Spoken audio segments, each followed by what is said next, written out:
ඔයාලා මෙන්න මේ පුද්ගලයාව දන්නවද කියලා බලන්නකෝ. නොදන්න විදිහක් නෑ මචං. මේ තමයි බං විනී එකේ සොයිසා. විනී ප්‍රොඩක්ෂන් එකේ සොයිසා තමයි මචං මේ.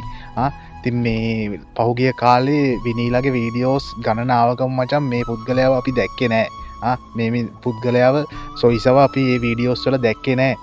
සොයිසා මම දැක්කා. සොයිසා වෙනම පේජ් එකක් හදාගෙන වෙනම YouTube channel එකක් හදාගෙන වෙනම පොඩි වීඩියෝස් වගේක් කරගෙන යනවා. ඇත්තරම ටිකේ මචං මේ FB එකේ කසුකුසුවක් ගියා සොයිසව හලලා තියනවා කියලා විනීලා. ඇත්තරම ඒක ඇත්තද බොරුද කියලා නම් අපි දන්නේ නැහැ මචං. මොකක්ද හේතුව කියලා. එහෙම දෙයක් වෙලා නම් මචං ඇත්තරම පට්ට චාටර් වැඩක් මචං. විනීලා ওই තත්තට එන්න මචං මේ සොයිසත් අනිවාර්යෙන් මේක පුරුකක් වුණා මචං. සොයිස කියන්නේ අයිත් නෑ පොඩි අංග චලනකින් පවා මිනිස්සුන්ට හිනාවක් ගෙනත් දීපු එක්කෙනෙක් තමයි මචං විනී එකේ. ඇත්තරම විනී එක ඇත්තරම වැඩක් නෑ මචං සොයිස නැතුව.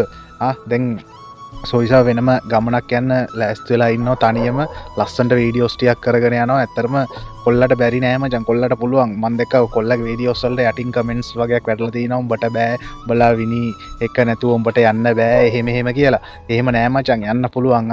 විනීලත් පටන් ගත්තේ බින්දුවේ ඉඳන්. කොල්ලා සොයිසත් පටන් ගත්තේ බින්දුවේ ඉඳන්. අනිවාර්යෙන් උඩට යන්න පුළුවන්.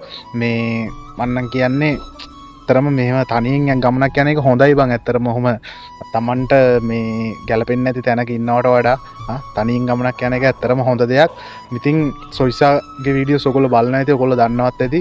ඉතින් සොයිසාවත් subscribe කරලා මේ වීඩියෝ එක හැමෝටම බලන්න, share කරන්න කියලා ආදරෙන් ඉල්ලනවා මචං. මාවත් follow කරගෙන යන්න කියලා ආදරෙන් ඉල්ලනවා මචං.